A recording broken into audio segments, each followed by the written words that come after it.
Hello दोस्तों, कैसे हैं आप सभी? उम्मीद है अच्छे ही होंगे। आज से हम लोग टॉपिक वाइज साइकोलॉजी का पहले फोर्थ सेमेस्टर का फर्स्ट पेपर, फिर सेकंड पेपर, फिर थर्ड पेपर और इसके बाद फोर्थ पेपर का अध्ययन करेंगे। तो आज हम लोग फर्स्ट पेपर का फर्स्ट यूनिट पढ़ेंगे, आक्रामकता, एग्रेसिवनेस, जिसको एग्रेशन भी कहते हैं।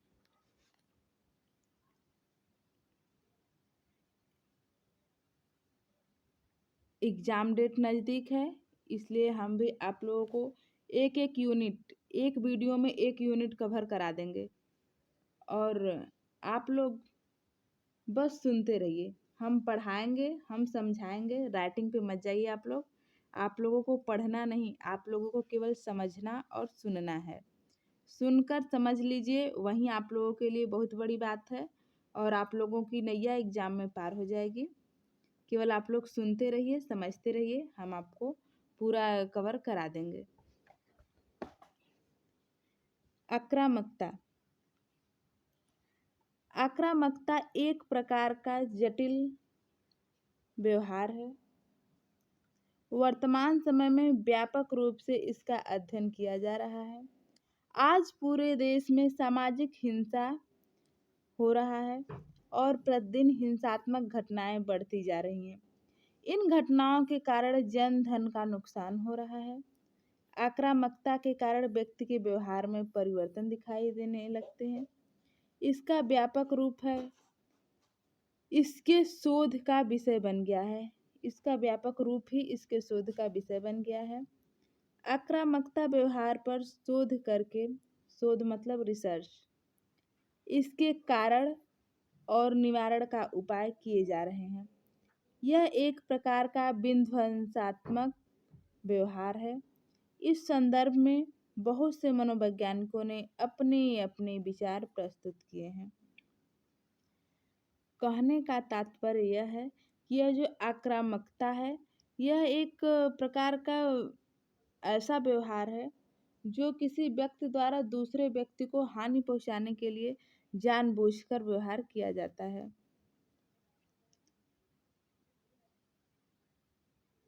यह वर्तमान समय में इतना व्यापक रूप ले लिया है कि इसका मनोवैज्ञानिक अध्ययन करके इसके कारणों का खोज करना बहुत आवश्यक हो गया है। आखिर क्यों एक व्यक्ति दूसरे व्यक्ति का हानि करना चाहता है? उसका चिड़चिड़ा स्वभाव, बहुत कुछ कारण हैं। तो आइए देखते हैं मिशेल महोदय के अनुसार इन्होंने अपनी परिभाषा क्या दी है। किसी को क्षति पहुंचाने के लिए प्रेरित व्यवहार को ही आक्रामकता कहते हैं। बहुत इजी परिभाषा है। एग्जाम में अच्छे मार्क्स लाने के लिए आप लोग 2-4 परिभाषाएं हर टॉपिक से याद कर ही लिया कीजिए। इससे क्या होता है, एग्जामिनर का जो ध्यान है एट्रैक्टिव करने के लिए यह बहुत इम्पोर्टेंट होता है। परिभाषा लिखिए और उसको हल्का सा हाईलाइट कर दीजिए। मिशेल महोदय ने बताया है, किसी को क्षति पहुंचाने, क्षति मतलब नुकसान, किसी को नुकसान पहुंचाने के लिए प्रेरित व्यवहार को ही आक्रामकता कहते हैं। प्रेरित व्यवहार से तात्पर्य है किसी को प्रेरित करना, अन्य व्यक्ति को परेशान करने के लिए किसी को प्रेरित करना ही आक्रामकता है। इससे नुकसान भी हो सकता है और नहीं भी। इसमें नुकसान भी हो सकता है, चोट भी लग सकती है, हानि भी हो सकती है और नहीं भी हो सकती है।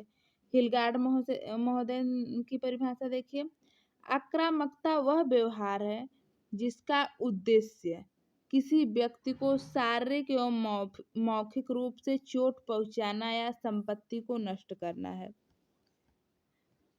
आक्रामकता वह व्यवहार है जिसका उद्देश्य किसी व्यक्ति को शारीरिक, याद रखिएगा फिजिकल, एवं मौखिक वर्बल रूप से चोट पहुंचाना या संपत्ति को नष्ट करना ही आक्रामकता है। मारपीट करना, गाली गलौज करना या फिर संपत्ति को नष्ट करना, यह सब क्या है? आक्रामक व्यवहार यानी आक्रामकता है।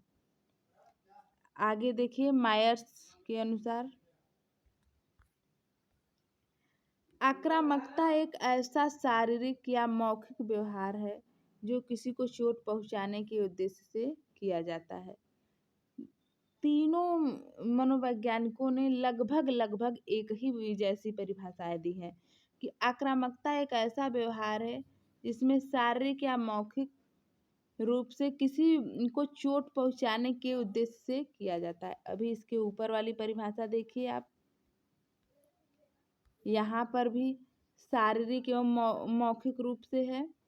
शारीरिक एवं मौखिक रूप से चोट पहुंचाना या संपत्ति को नष्ट करना। यहाँ भी आप देख सकते हैं क्षति पहुंचाना मतलब नुकसान पहुंचाना ये आक्रामकता है। इसमें नुकसान हो भी सकता है और नहीं भी। मिशेल हिलगॉर्ड मायर्स परिभाषाएं याद रखिएगा, बहुत इंपॉर्टेंट है। मिशेल हिलगॉर्ड मायर्स तीनों परिभाषाएं लगभग सेम है, अंतर कुछ ही है।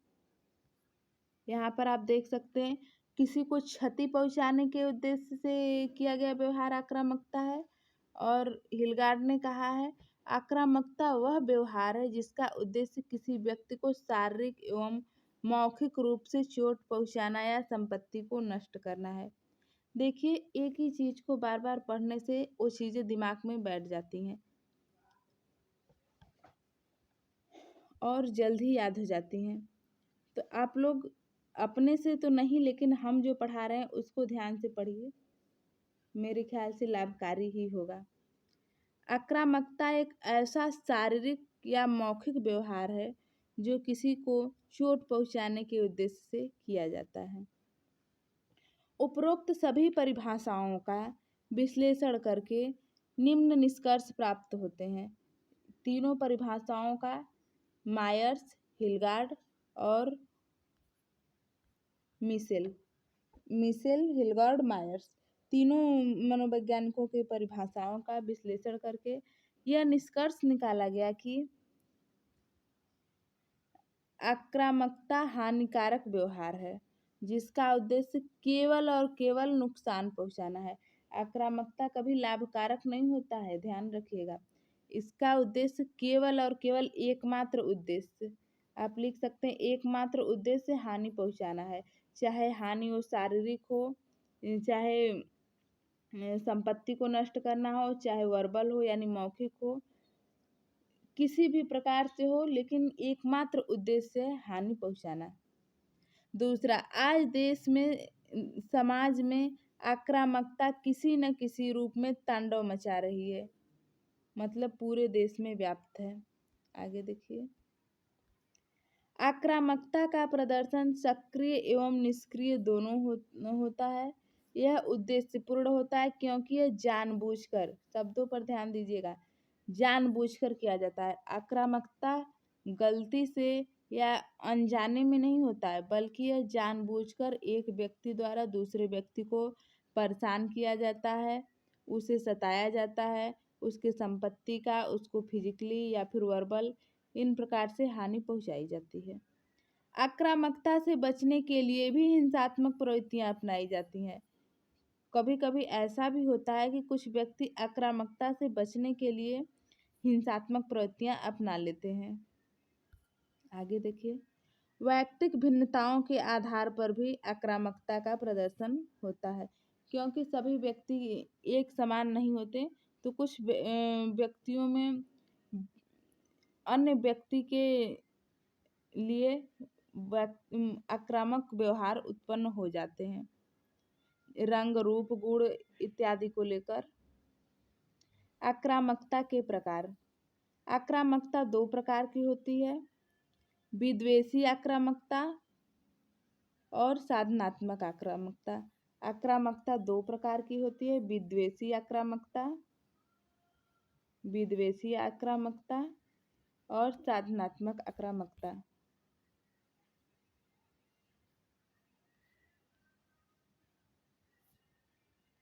साधनात्मक,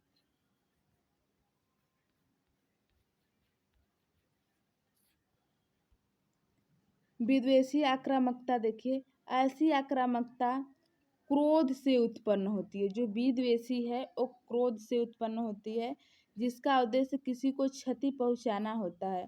यह प्रत्यक्ष एवं स्पष्ट रूप से व्यक्त किया जाता है। अभी सामने कोई व्यक्ति है, उसके प्रति क्रोध भाव उत्पन्न होना, यही है विद्वेषी आक्रामकता। अब क्रोध में व्यक्ति कुछ भी कर सकता है, उसे मार पीट सकता है या कुछ भी कर सकता है। इस क्रोध के कारण जो उत्पन्न होती है उसे विद्वेषी आक्रामकता कहते हैं। नेक्स्ट है साधनात्मक आक्रामकता। ऐसी आक्रामकता जिसका उद्देश्य अव्यक्त होता है। इसमें किसी को हानि पहुंचाने के लिए गुप्त रूप से योजना बनाई जाती है। मान लीजिए कि किसी व्यक्ति से आपका कोई बहस हो गया या फिर ऐसे कुछ झगड़ा हो गया, तो आप उसको बिना बताए गुप्त रूप से योजना बना करके उसे परेशान कर रहे हैं, प्रताड़ित कर रहे हैं, तो यह साधनात्मक आक्रामकता है, मतलब किसी साधन के माध्यम से। विद्वेषी मतलब जो क्रोध के द्वारा, और साधनात्मक मतलब गुप्त रूप से या किसी साधन के माध्यम से। आक्रामकता के सिद्धांत। पहला है मनोविश्लेषणात्मक सिद्धांत। मनोविश्लेषणात्मक सिद्धांत के प्रतिपादक आप सबको पता है सिगमंड फ्रायड है। ने अपने सिद्धांत में दो मूल प्रवृत्तियों का जिक्र किया है, जिसे जीवन मूल प्रवृत्ति एवं मृत्यु मूल प्रवृत्ति कहते हैं। सिगमंड फ्रायड महोदय ने अपने मनोविश्लेषणात्मक सिद्धांत में दो मूल प्रवृत्तियां बताई हैं, जिसमें जीवन मूल प्रवृत्ति एवं मृत्यु मूल प्रवृत्ति बहुत इम्पोर्टेंट है। जीवन मूल प्रवृत्ति रचनात्मक कार्यों में संलग्न रखती है। जो जीवन मूल प्रवृत्ति है वो रचनात्मक कार्यों में संलग्न रखती है। मृत्यु मूल प्रवृत्ति विध्वंसात्मक कार्यों में। मृत्यु मूल प्रवृत्ति इसको इरेटोस थैनेटोस कहते हैं। जीवन मूल प्रवृत्ति को इरेटोस कहते हैं, अभी को मुझे याद आया, इसको इरेटोस कहते हैं, और मृत्यु मूल प्रवृत्ति को थैनेटोस कहते हैं। जीवन मूल प्रवृत्ति रचनात्मक कार्यों में, मृत्यु मूल प्रवृत्ति विध्वंसात्मक कार्यों में, यानी नष्ट करने वाले कार्यों में। यह प्रवृत्ति केवल अन्य लोगों के प्रति ही नहीं बल्कि स्वयं के प्रति भी नकारात्मक रवैया का प्रदर्शन करती है। कभी कभी इंसान गुस्से में स्वयं को भी नष्ट करने की कोशिश करता है, तो यही है मृत्यु मूल प्रवृत्ति, जो कि विध्वंसात्मक होती है। ऐसे व्यक्ति स्वयं को ही नुकसान पहुंचाते हैं, जैसे अपने आप को चोट पहुंचाना, अपने जीवन समाप्त कर देना। कभी कभी गुस्से में व्यक्ति अपना सर दीवार में पटक लेता है, मुट्ठी से दीवार पे मारता है, कभी कभी सुसाइड करने की सोचता है। तो यह सब विध्वंसात्मक कार्य हैं जो मृत्यु मूल प्रवृत्ति के अंतर्गत आते हैं। इसको थैनेटोस कहते हैं। फिर से आपको बता दे रहे हैं, मूल प्रवृत्तियां सिगमंड फ्रायड ने दो बताई, जीवन मूल प्रवृत्ति, मृत्यु मूल प्रवृत्ति। जीवन मूल प्रवृत्ति रचनात्मक कार्यों के लिए, मृत्यु मूल प्रवृत्ति विध्वंसात्मक कार्यों के लिए। विध्वंसात्मक कार्य में अपने आप का नुकसान करना, जैसे सर दीवार पे पटक लेना, या फिर हाथ से दीवार पर मारना, या फिर अपना जीवन समाप्त करना, मतलब किसी भी प्रकार से स्वयं का नुकसान करना ही विध्वंसात्मक कार्य है। यह तो हुआ मनोविश्लेषणात्मक सिद्धांत। और दूसरा सिद्धांत है इथोलॉजिकल सिद्धांत। इसको लॉरेंज सिद्धांत भी कहते हैं। इथोलॉजिकल सिद्धांत या लॉरेंज सिद्धांत। लॉरेंज ने इस सिद्धांत के आचार्य शास्त्री सिद्धांत भी कहा है। लॉरेंज महोदय ने इस सिद्धांत को आचार्य शास्त्री सिद्धांत भी कहा है।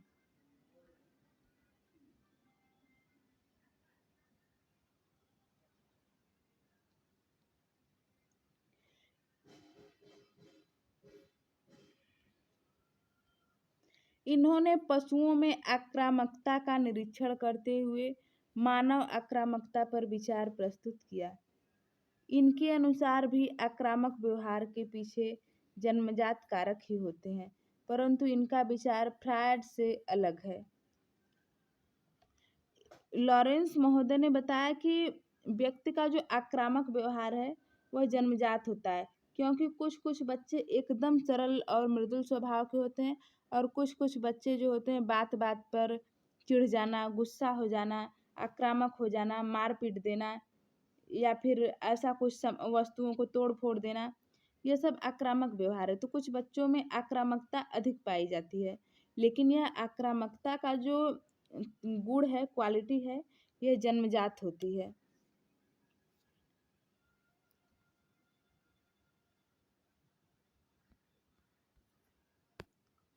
लॉरेंस महोदय का मानना है कि व्यक्ति आक्रामकता का प्रयोग अपने हितों की रक्षा के लिए करता है।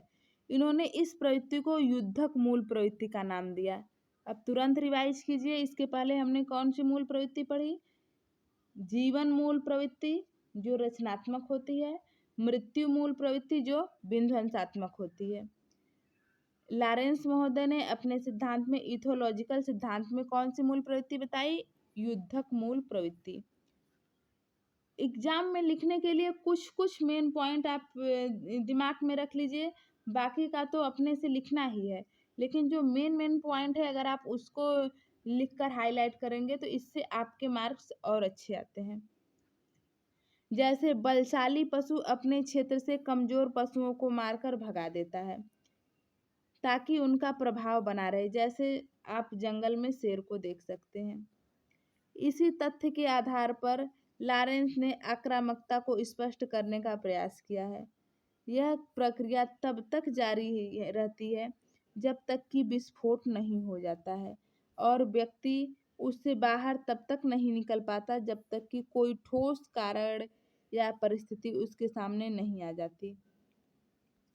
संक्षेप में हम कह सकते हैं कि फ्रायड और लॉरेंस दोनों ने आक्रामकता को जन्मजात विशेषता के आधार पर आधारित अर्थात व्यक्तिगत मानते हैं। इनके परिवेशगत कारकों से कोई संबंध नहीं रहता है। यहाँ पर कहने का तात्पर्य यह है कि आक्रामकता जन्मजात होती है। कुछ व्यक्तियों में आक्रामकता अधिक होती है और कुछ व्यक्तियों में आक्रामक व्यवहार कम, कुछ में न के बराबर भी होता है। ऐसा आप लोगों को समाज में अनेक उदाहरण देखने को मिल जाएंगे कि कोई व्यक्ति बात बात पर गुस्सा करता है, मारपीट करता है, और कोई व्यक्ति उसको आसानी से समझ लेता है और कोई व्यक्ति को इसका कोई प्रभाव ही नहीं पड़ता। तो लॉरेंस महोदय ने आक्रामकता का जो अपना परीक्षण है, अध्ययन है, वह पशुओं के व्यवहार पर किया और उन्होंने बताया कि आक्रामकता जन्मजात होती है। आगे देखिए, सामाजिक सीखना सिद्धांत। सामाजिक सीखना सिद्धांत, आक्रामकता का कारण सामाजिक अधिगम है। आक्रामकता का कारण क्या है? सामाजिक अधिगम। इस संदर्भ में वाल्टर्स एवं बंडूरा ने कहा है, सामाजिक व्यवहार की भांति आक्रामकता को भी अनुकरण एवं तादात्म्यकरण के द्वारा सीखा जाता है। बहुत इंपॉर्टेंट लाइन है वाल्टर्स एवं बंडूरा की। उन्होंने कहा है सामाजिक व्यवहार यानी जो समाज में व्यवहार किया जाता है की भांति आक्रामकता को भी अनुकरण एवं तादात्म्यकरण के द्वारा सीखा जाता है। आप लोग ऐसा बहुत सारे एग्जाम्पल देखे होंगे कि अगर कोई बड़ा व्यक्ति कोई गलत कार्य कर रहा है तो उस स्वभाव एवं प्रकृति के बच्चे, जितने भी बच्चे होंगे, वह भी उसका अनुकरण करेंगे और समय मिलने पर, मौका मिलने पर या अवसर मिलने पर वह उसके जैसा व्यवहार कर देंगे। तो यह भी अनुकरण एवं तादात्म्यकरण के द्वारा सीखा जाता है। यदि एक व्यक्ति आक्रामक व्यवहार कर उसे पुरस्कृत कर दिया जाए या प्रशंसा की जाए तो अन्य व्यक्ति उसे अनुकरण करके आत्मसात कर लेता है। जैसे यहाँ पर एक उदाहरण दिया गया है, मान लीजिए एक व्यक्ति है जो चोरी करता है और उसको उसके इस व्यवहार के लिए पुरस्कृत किया जाता है, तो इससे अन्य व्यक्तियों के लिए वह अनुकरण बन जाती है। तो अन्य व्यक्ति भी यही चाहेंगे कि हम भी ऐसा काम करें और हमें भी पुरस्कृत किया जाए। और कभी-कभी अत्यधिक दंडात्मक प्रवृत्ति के कारण भी आक्रामकता बढ़ती है। कभी-कभी मान लीजिए किसी बच्चे को आप किसी गलत कार्य के लिए 2 डंडे मार दीजिए, फिर देखिए, वह गुस्सा होकर और भी गलत कार्य करेगा। तो यहाँ पर यही बात कही गई है। कभी-कभी अत्यधिक दंडात्मक प्रवृत्ति के कारण अगर आप अत्यधिक दंड दे रहे हैं, तो इससे नाराज़ होकर भी वह व्यक्ति आक्रामक व्यवहार और अधिक आक्रामक व्यवहार कर सकता है। आक्रामकता को अनुपालन के द्वारा भी अर्जित कर लिया जाता है। इसी के कारण समाज में दबंगई, गुंडागर्दी देखने को मिलती है। अनुपालन के द्वारा भी अर्जित कर लिया जाता है। इसी के कारण समाज में दूसरे को देखकर एक व्यक्ति गुंडागर्दी कर रहा है, उसको देखकर दूसरा भी वही कार्य करता है। एक व्यक्ति दबंगई कर रहा है, उसको देखकर वो भी करेगा। वर्तमान समय में दूसरे के धन पर कब्जा करना, सत्ता हथियाना आदि जैसी घटनाएं प्रायः देखने को मिलती हैं। यह भी आक्रामकता का ही उदाहरण है। ऐसे व्यवहार की शुरुआत पहले परिवार से की जाती है और सामाजिक परिवेश में आने के बाद गैंग का रूप धारण कर लेता है। यह एक प्रकार का अर्जित व्यवहार है। यह जो आक्रामकता है जन्मजात होती है, लेकिन यहाँ पर यह अर्जित व्यवहार है जो सामाजिक अधिगम के द्वारा प्राप्त की जाती है। सामाजिक अधिगम के द्वारा प्राप्त, जैसा समाज करेगा वैसा ही समाज के अन्य व्यक्ति सीखेंगे। वर्तमान समय में जनसंचार के माध्यम से आक्रामकता की प्रवृत्ति बढ़ रही है। जनसंचार जैसे दूरदर्शन, टीवी, इंटरनेट, मोबाइल, इन सब के माध्यम से आक्रामकता और भी बढ़ रही है। आगे देखिए, मूल्यांकन। सामाजिक अधिगम सिद्धांत की आलोचना कुछ मनोवैज्ञानिकों द्वारा की गई है जो निम्न है। सामाजिक अधिगम सिद्धांत की आलोचना देखिए। मेयर ने कहा है कि केवल सामाजिक अधिगम को उत्तरदायी नहीं माना जा सकता। उन्होंने कहा कि केवल सामाजिक अधिगम को आक्रामकता के वृद्धि एवं विकास के लिए उत्तरदायी नहीं माना जा सकता। मस्तिष्क के कुछ भागों को उद्दीप्त करके भी क्रोध को बढ़ाया जा सकता है। इन्होंने कहा कि मस्तिष्क के कुछ भागों को अगर उद्दीप्त कर दिया जाए तो भी मनुष्य के अंदर क्रोध की मात्रा बढ़ जाती है। आक्रामक व्यवहार केवल प्रेक्षण से प्रभावित नहीं होते, बल्कि व्यक्तिगत रुचि से भी प्रभावित होते हैं। यहाँ पर यह बात बहुत इम्पोर्टेंट है। रुचि सबसे ज़्यादा महत्वपूर्ण होती है, क्योंकि व्यक्ति का, कोई भी व्यक्ति हो, किसी भी व्यक्ति का रुचि जिस क्षेत्र में होता है वह उसी क्षेत्र की ओर बढ़ता चला जाता है, चाहे वह कोई भी क्षेत्र हो। अगर जिस व्यक्ति का रुचि आक्रामक व्यवहार करने में है तो वह ऐसे व्यवहार देखेगा तो वह उसी की तरफ चला जाएगा। अगर किसी व्यक्ति की रुचि अच्छे व्यवहार में है तो वह अच्छे व्यवहार को देखेगा और उसकी तरफ चला जाएगा। तो इन सब के लिए रुचि सबसे इम्पोर्टेंट होती है।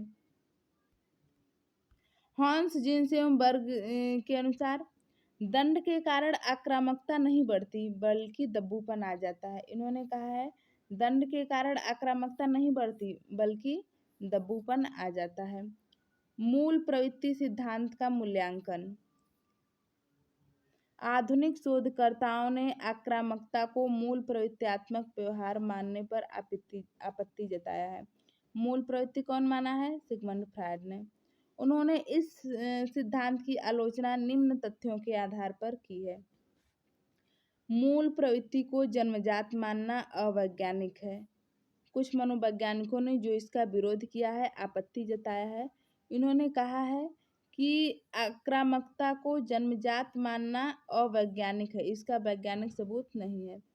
वह जन्मजात होती है तो सभी प्राणियों में एक समान पाई जाती। इन्होंने यह शर्त रखा कि अगर आक्रामकता जन्मजात होती है तो सभी प्राणियों में एक समान मात्रा में पाई जाती, परंतु ऐसा नहीं होता है। जैसे एग्जाम्पल देखिए, फिलीपींस की एक जनजाति शांतिप्रिय होती है। फिलीपींस में रहने वाले लोगों में एक जनजाति जो है शांतिप्रिय होती है और दक्षिण अफ्रीका की बहुत ही आक्रामक। और दक्षिण अफ्रीका की जो जनजाति है वह बहुत ही आक्रामक होती है। यही कारण है कि हास्टर्न ने कहा है कि आक्रामकता को परिवेशगत कारकों पर निर्भर किया जा सकता है, या आक्रामकता परिवेशगत कारकों पर निर्भर करती है। क्योंकि एक जगह की फिलीपींस की जो जनजाति है वह अच्छे परिवेश में रह रही होगी, इसलिए वह शांति प्रिय है। और दक्षिण अफ्रीका की जनजाति बहुत ही मतलब विध्वंसात्मक परिवेश में रह रही होगी, इसलिए वे आक्रामक हैं। ऐसा हॉस्टन ने महोदय ने बताया है कि आक्रामकता पर परिवेशगत कारकों का भी प्रभाव पड़ता है। नेक्स्ट पॉइंट देखिए, यदि आक्रामकता मूल प्रवृत्त्यात्मक है तो इसमें परिवर्तन या परिमार्जन नहीं होना चाहिए। इन्होंने कहा कि अगर यह मूल प्रवृत्त्यात्मक है तो इसमें परिवर्तन एवं परिमार्जन नहीं होना चाहिए। इसकी पुष्टि वाटसन डैनलॉग ने की है। इसका यह मानना है कि उचित परिस्थितियों का निर्माण करके व्यवहार में परिमार्जन किया जा सकता है। मतलब अगर कोई व्यक्ति आक्रामक व्यवहार कर रहा है तो उसे समझाकर, उचित परिस्थितियां देकर, विभिन्न उपायों से उसे उसके व्यवहार में परिमार्जन किया जा सकता है। अगर यह व्यवहार जन्मजात है तो इसके व्यवहार में परिमार्जन नहीं किया जा सकता, ऐसा इन्होंने कहा है। मूल प्रवृत्तियों की संख्या अनिश्चित है। मूल प्रवृत्तियों की संख्या अनिश्चित है। फ्रायड ने इसे 2 माना है। मूल प्रवृत्तियों की संख्या अनिश्चित है, फिर भी फ्रायड ने 2 माना है, जीवन मूल प्रवृत्ति और मृत्यु मूल प्रवृत्ति। जीवन मूल प्रवृत्ति रचनात्मक, मृत्यु मूल प्रवृत्ति विध्वंसात्मक। बार बार पॉइंट को रटते रहिए।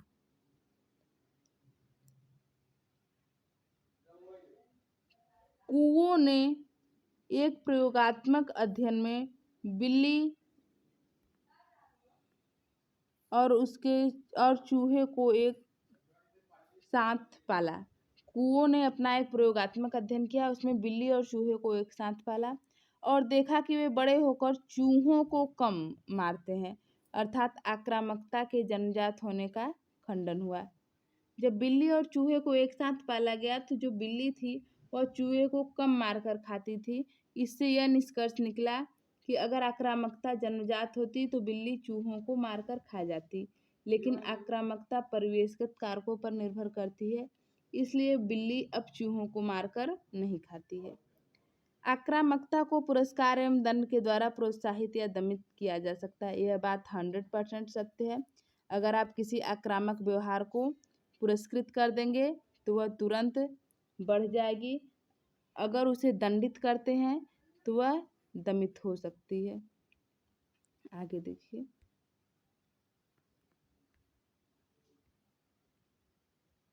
आक्रामकता को उकसाने के कारक एवं आक्रामकता प्रबंधन।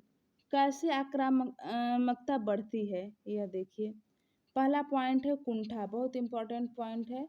कई बार यह टॉपिक एग्जाम में पूछा जा चुका है।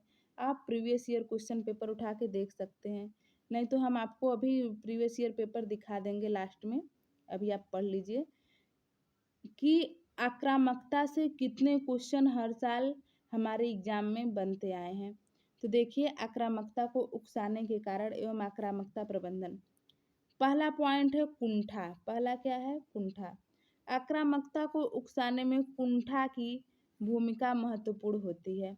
कुंठा से ग्रस्त व्यक्ति अपनी असफलताओं का विस्थापन आक्रामकता में कर लेता है।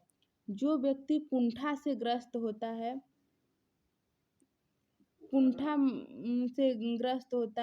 वह अपनी असफलताओं मतलब बार बार असफलता हाथ लगना, इससे व्यक्ति के मन में कुंठा उत्पन्न हो जाती है। कुंठा किसे कहते हैं? तो आप एक शब्दों में कह सकते हैं कि किसी भी व्यक्ति को बार बार असफलता हाथ लगने से उसके मन में जो कुंठा उत्पन्न होती है, जो विचार उत्पन्न होते हैं, उसे कुंठा कहते हैं। वह ऐसा विचार उत्पन्न होता है कि अब यह काम उससे होगा ही नहीं या वह कर ही नहीं सकता, तो इसे कुंठा कहते हैं। और बार बार जब व्यक्ति को असफलताएं हाथ लगती हैं तो इससे व्यक्ति का व्यवहार आक्रामक हो सकता है। दूसरा है स्पष्ट प्रलोभन यानी शंका। टेलर, चेयरमार्क, वर्मैन आदि ने यह बताया कि जब व्यक्ति को यह लगता है कि अगला हमें नुकसान पहुंचा सकता है तो यह प्रक्रिया विकसित हो जाती है। मतलब अपने बचाव के लिए जब किसी व्यक्ति को लगता है कि अगला व्यक्ति हमारे ऊपर वार कर सकता है या हमें नुकसान पहुंचा सकता है तो वह व्यक्ति अपने बचाव के लिए आक्रामक व्यवहार अपनाने को रेडी हो जाता है। अगला देखिए आक्रामकता का विस्थापन। आक्रामकता का विस्थापन तब होता है जब हम आपस की लड़ाई को दूसरों पर स्थानांतरित कर देते हैं। मतलब जो खुद की लड़ाई है वह दूसरों पर, जैसे माता पिता की लड़ाई के क्रोध का विस्थापन उनके बच्चों पर हो जाता है। यह हमेशा एक जैसा नहीं रहता, यह संवेदनाओं से जुड़ा रहता है। कभी कभी तानाशाही प्रवृत्ति के कारण लोग भी विस्थापन कर लेते हैं, जैसे दूसरे का गुस्सा दूसरे पर उतारना, इसे कहते हैं आक्रामकता का विस्थापन।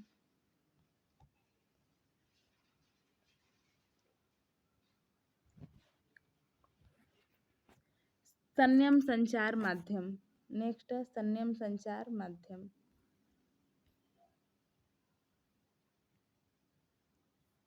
दूरदर्शन संचार का सर्वाधिक प्रभाव मानव जीवन पर पड़ता है। टीवी में आक्रामक जैसी घटनाओं को देखकर बच्चे भी ऐसे ही व्यवहार सीखते हैं। टीवी हो, मोबाइल हो, इंटरनेट हो, इन सब पर जो आक्रामक वीडियोज होते हैं उन सबको देखकर भी बच्चों के अंदर आक्रामक व्यवहार उत्पन्न हो सकते हैं। तीव्र संवेग। तीव्र संवेग भी शत्रुता भाव उत्पन्न करती है, सोच को नकारात्मक बनाती है। यदि व्यक्ति गुस्सा या आक्रोश में रहता है तो उसमें अत्यधिक तीव्रता के साथ आक्रामक भाव उत्पन्न होते हैं। आपको पता होगा गुस्से में व्यक्ति कुछ भी कर सकता है। ऐसे अगर वह नॉर्मल है तो कुछ हो न हो, अगर वह गुस्से में है तो कुछ भी कर सकता है। तो वही बात है तीव्र संवेग।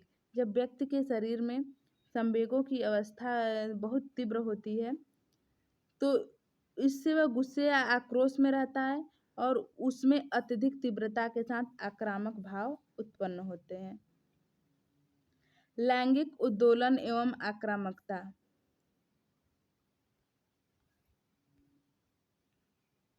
यह बहुत ही जटिल प्रक्रिया है, इसमें संज्ञान एवं संवेग दोनों रहते हैं। फ्रायड का मानना है कि लैंगिक उद्दोलन आक्रामकता का कारण बनता है। इसकी पुष्टि ब्राउन ने की है। यह जो लैंगिक उद्दोलन एवं आक्रामकता है इसमें संज्ञान एवं संवेग दोनों रहते हैं। यह लैंगिक उद्दोलन लैंगिकता के कारण आक्रामक बनता है। आक्रामकता के आत्मगत या व्यक्तिगत निर्धारक। यहाँ पर तो था आक्रामकता के उकसाने वाले कारक, अभी तक हमने पढ़े। आक्रामकता के उकसाने वाले कारक 6 हैं। कौन कौन से फिर से रिवाइज कर लीजिए।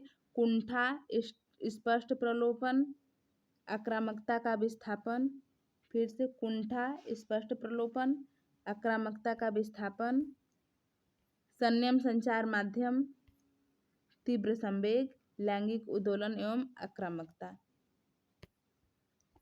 अब हम लोग पढ़ेंगे आक्रामकता के आत्मगत या व्यक्तिगत निर्धारक। आक्रामक व्यवहार के कई आत्मगत भावनाएं प्रभावित करती हैं। आक्रामक व्यवहार को कई आत्मगत भावनाएं प्रभावित करती हैं। पहला है यौन भिन्नता। यौन भिन्नता के कारण भी आक्रामकता बढ़ती है। देखिए बोगार्डस महोदय ने बताया महिलाओं की अपेक्षा पुरुष अधिक आक्रामक होते हैं। महिलाएं कम आक्रामक व्यवहार करती हैं जबकि महिलाओं की अपेक्षा पुरुष अधिक आक्रामक व्यवहार करते हैं। ग्रीन महोदय ने कहा है अप्रत्यक्ष आक्रामकता में महिलाएं पुरुषों से काफी अधिक होती हैं। अप्रत्यक्ष मतलब जो सामने से व्यवहार न हो, जो सामने से आक्रामक व्यवहार न हो, इसमें यानी कि मन ही मन या छिप कर, इन मामले में महिलाएं पुरुषों से काफी अधिक होती हैं। मैस्मेलर के अनुसार लैंगिक आक्रामकता की प्रवृत्ति पुरुषों में अधिक पाई जाती है।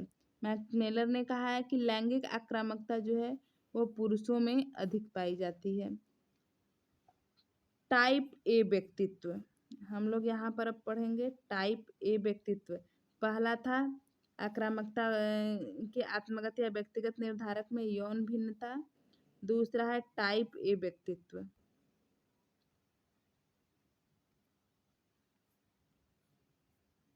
ये बिनध्वंसी होते हैं, इनका उद्देश्य नुकसान पहुंचाना होता है। जो टाइप ए प्रकार के व्यक्तित्व वाले व्यक्ति होते हैं ये बहुत ही बिनध्वंसकारी होते हैं। इनका एकमात्र उद्देश्य होता है बस नुकसान पहुंचाना। तीसरा है विद्वेषात्मक गुणारोपण तथा आक्रामकता। विद्वेषात्मक गुणारोपण या आक्रामकता, कभी कभी जब व्यक्ति को यह महसूस होता है कि उसे भड़काया जा रहा है, नुकसान पहुंचाया जा रहा है, तो वह आक्रामक हो जाता है। कभी कभी जब व्यक्ति को भड़काया जाता है या नुकसान पहुंचाया जाता है तो व्यक्ति, एक सरल व्यक्ति भी कैसा हो जाता है, आक्रामक हो जाता है। इसे विद्वेषात्मक गुणारोपण तथा आक्रामकता कहते हैं। चौथा है आत्ममोह। वर्तमान समय में स्वयं को श्रेष्ठ समझने की प्रवृत्ति बढ़ रही है। सब लोग अपने आप को बहुत श्रेष्ठ समझते हैं और स्वमोह मतलब स्वयं का मोह करना, अपने आप को बहुत सुंदर, बहुत श्रेष्ठ समझते हैं। ऐसे में आत्ममोह के कारण, आत्ममोह मतलब स्वयं का मोह, ग्रंथियां भी प्रभावित होती हैं जिसके कारण आक्रामकता बढ़ती है। कुछ लोग कहते हैं हमारे इतना स्मार्ट सुंदर दिखने वाला दुनिया में कोई नहीं है, हमारे इतना ज्ञानी कोई नहीं है। तो यह सब क्या है, आत्ममोह का उदाहरण है। यह सब आत्ममोह का उदाहरण है। अगर ऐसे लोग आपको दिख जाएं तो आप सीधे कह दीजिए कि भैया आप आत्ममोही हैं, आपका कुछ नहीं हो सकता। आगे देखिए,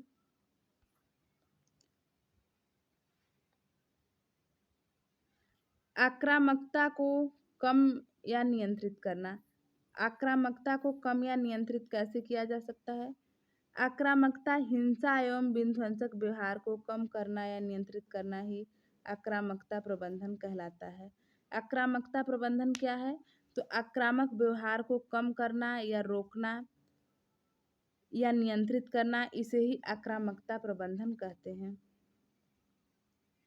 ये उपाय निम्न है। यहाँ पर आक्रामकता प्रबंधन हेडिंग रहना चाहिए था, हम भूल गए हैं। आक्रामकता प्रबंधन,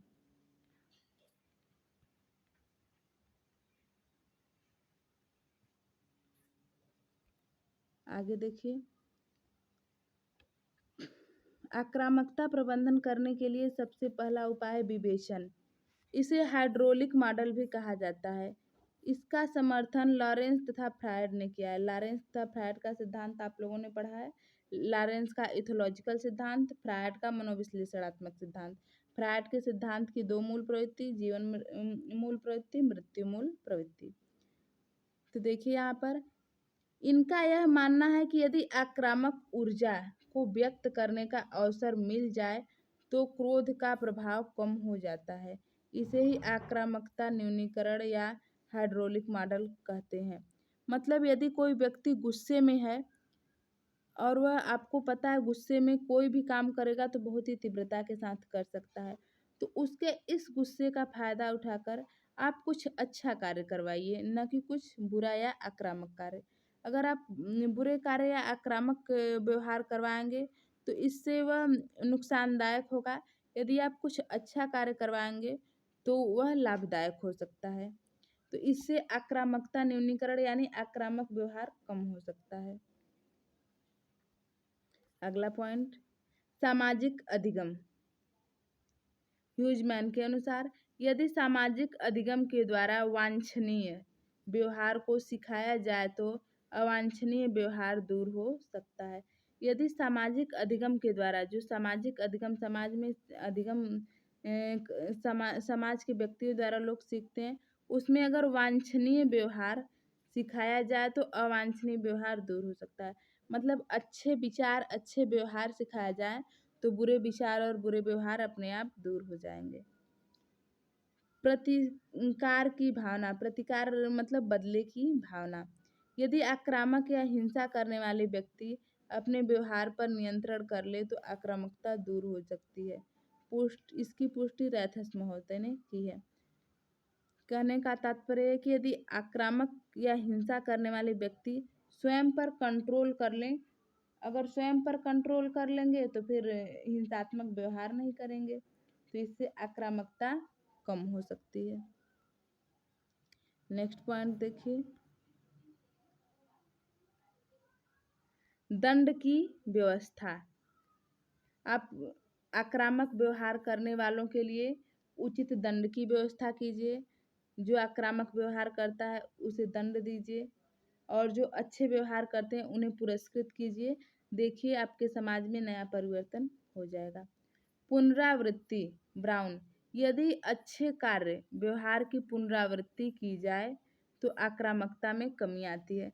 अगर आप कोई व्यक्ति अच्छा कार्य कर रहा है उसे पुरस्कृत कीजिए, उसे सम्मानित कीजिए, उसके व्यवहारों का गुणगान कीजिए, तो अगला जो आक्रामक व्यवहार कर रहा है वह भी यही चाहेगा कि अगर हम भी अच्छे व्यवहार करेंगे तो इसी तरह हमारा भी गुणगान होगा। तो इस व्यवहार से आक्रामकता में कमी आती है। नेक्स्ट हेडिंग है आक्रामकता एवं कुंठा, कुंठा एवं आक्रामकता। शोधकर्ताओं का यह मानना है कि आक्रामकता कुंठा का परिणाम है। अभी हमने ऊपर पढ़ा आक्रामकता को उकसाने वाले कारण में पहली पॉइंट थी कुंठा। तो यह जो कुंठा है यह असफलताओं के कारण उत्पन्न होती है। तो कुछ जो शोधकर्ता हैं यह मानते हैं कि जब व्यक्ति बार बार असफल होता है तो इससे व्यक्ति के मन में कुंठा उत्पन्न होती है और यह जो कुंठा है यह किसको जन्म देती है? आक्रामकता को। इस संदर्भ में डोलार्ड महोदय मुख्य हैं। डोलार्ड की परिभाषा देखिए, आक्रामकता सदैव किसी कुंठा का परिणाम होती है। इन्होंने कहा कि जब व्यक्ति कहीं बार बार असफल होता है तो उसके मन में कुंठा उत्पन्न हो जाती है जिससे व्यक्ति अपने आप ही आक्रामक व्यवहार करने लगता है और कुंठा सदैव आक्रामकता को जन्म देती है। उपरोक्त परिभाषाओं का कई विद्वानों ने समर्थन किया है। कुंठा एक प्रकार की मनोदशा है जो लक्षणोन्मुख व्यवहार में बाधा एवं रुकावटों के कारण उत्पन्न होती है। यह पॉइंट ध्यान दीजिए आप लोग। कुंठा एक प्रकार की मनोदशा है जो लक्ष्योन्मुख व्यवहार में बाधा एवं रुकावटों के कारण उत्पन्न होती है। अभी हमने आपको बताया कि असफलताओं के कारण, बार बार असफलताओं के कारण, यहाँ भी वही बात लिखी गई है कि जो लक्ष्योन्मुख व्यवहार है उसमें अगर बाधा आ गया, रुकावट आ गई तो इससे हमारे मन में कुंठा उत्पन्न हो जाएगी। अगर हमारे मन में कुंठा उत्पन्न होती है तो हमारा व्यवहार कैसा हो जाएगा? आक्रामक हो जाएगा। यह वह दशा है जिसमें नैराश्य और अधिक हानि होती है। जब आप बार बार असफल होते हैं, अपने लक्ष्य को प्राप्त नहीं कर पाते हैं, तो फिर आपको कैसा फील होगा? निराशा की भावना हो जाएगी और आपको हानि होती है। ऐसे व्यक्ति बार बार असफलता के कारण, निराशा और चिड़चिड़ापन का सामना करने के कारण आक्रामक व्यवहार का प्रदर्शन करते हैं। यही आपको समझाने की कोशिश कर रहे थे कि जो व्यक्ति बार बार असफल होता है वह निराश हो जाता है, उसके अंदर चिड़चिड़ापन उत्पन्न हो जाता है और उसके व्यवहार कैसे हो जाते हैं? आक्रामक हो जाते हैं। इनके अंदर कुंठा की पुनरावृत्ति होने से आक्रामक अंतर्नोद बढ़ने लगते हैं। इनके अंदर कुंठा की पुनरावृत्ति मतलब बार बार कुंठा का आने से आक्रामक अंतर्नोद बढ़ने लगते हैं, यानी आक्रामक विचार और व्यवहार बढ़ने लगते हैं और बार बार आक्रामक व्यवहार का प्रदर्शन भी होता है। जब व्यक्ति के अंदर चिड़चिड़ापन, नैराश्य भाव और कुंठा रहेगा तो इससे व्यक्ति का व्यवहार कुसुमायोजित होता है और जिससे यह कुसुमायोजित व्यवहार आक्रामकता में परिवर्तित हो जाती है। आक्रामकता एक प्रकार से कुंठा का विस्थापन है। अभी हमने कहा कि यह कुंठा जो है आक्रामक व्यवहार में परिवर्तित हो जाती है। यहाँ भी वही लिखा है, आक्रामकता एक प्रकार से कुंठा का विस्थापन है, यानी विस्थापित रूप है।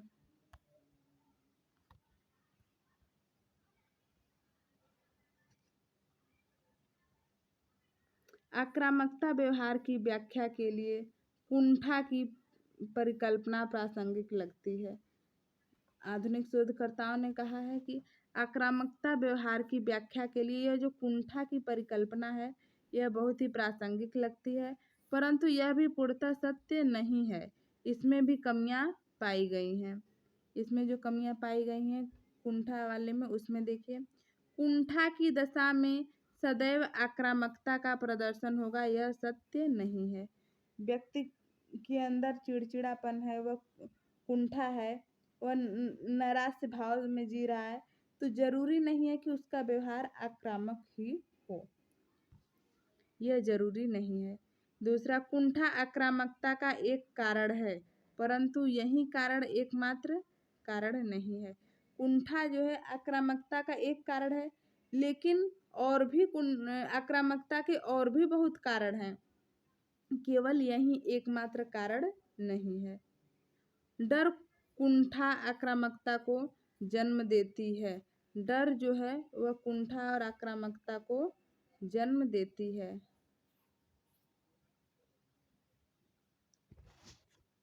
यहाँ पर आपका MA 4th semester psychology paper 1 का यूनिट फर्स्ट समाप्त होता है। हमने आपको आक्रामकता, प्रकृति एवं इसकी विशेषताएं, आक्रामकता के सिद्धांत में इथोलॉजिकल सिद्धांत और मनोविश्लेषणात्मक सिद्धांत, सामाजिक अधिगम, कुंठा एवं आक्रामकता के उस्काने वाले कारण और आक्रामकता प्रबंधन, इन सभी टॉपिक को एक ही वीडियो में कवर कर दिया है। आप इसको 1-2 बार देखेंगे, आपको सारी चीज़ें बहुत अच्छे से समझ में आ जाएंगी।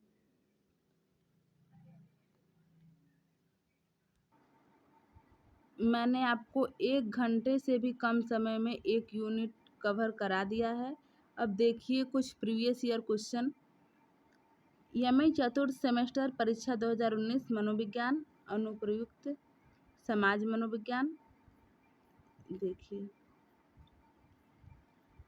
पहला क्वेश्चन ही आप लोग देख सकते हैं।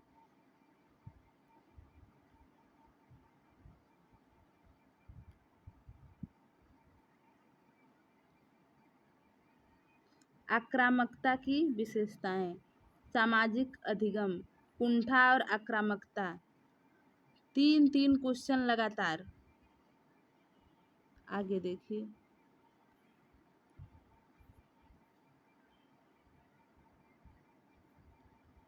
यहाँ देखिए, आक्रामकता से आप क्या समझते हैं, आक्रामकता प्रबंधन कैसे किया जा सकता है, विवेचना कीजिए। अभी हमने आपको आक्रामकता प्रबंधन भी पढ़ाया है और आक्रामकता भी बताया है। आक्रामकता के मनोविश्लेषणात्मक सिद्धांत की आलोचनात्मक व्याख्या कीजिए। अभी हमने बताया कि यह सिद्धांत सिगमंड फ्रायड का है। इसके 2 मूल प्रवृत्ति हैं, जीवन मूल प्रवृत्ति, मृत्यु मूल प्रवृत्ति। आगे देखिए,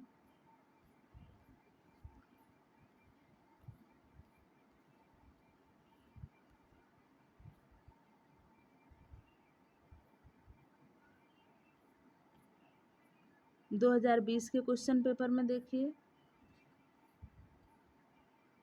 आक्रामकता की प्रकृति, आक्रामकता को उकसाने वाले कारक,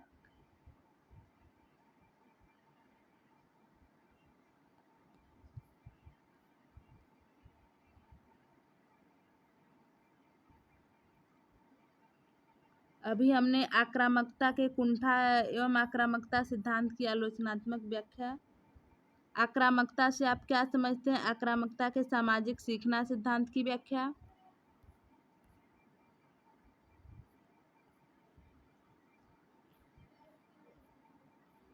आगे देखिए, आक्रामकता का सामाजिक अधिगम सिद्धांत अभी बताए हैं।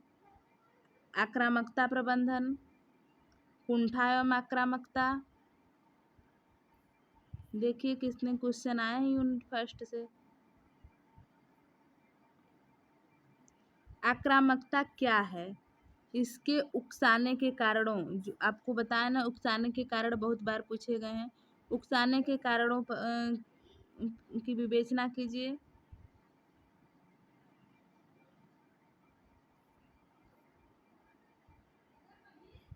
तो इस प्रकार 3 साल के क्वेश्चन पेपर आपके सामने है। आप देख सकते हैं आक्रामकता वाले टॉपिक से कितने क्वेश्चन आए हैं और क्या क्या क्वेश्चन आए हैं। खुश रहिए, मस्त रहिए, तैयारी को मजबूत करते रहिए। जहाँ कुछ भी कोई प्रॉब्लम हो, न समझ में आए, कमेंट बॉक्स में कमेंट करके हमें बता दीजिएगा। धन्यवाद।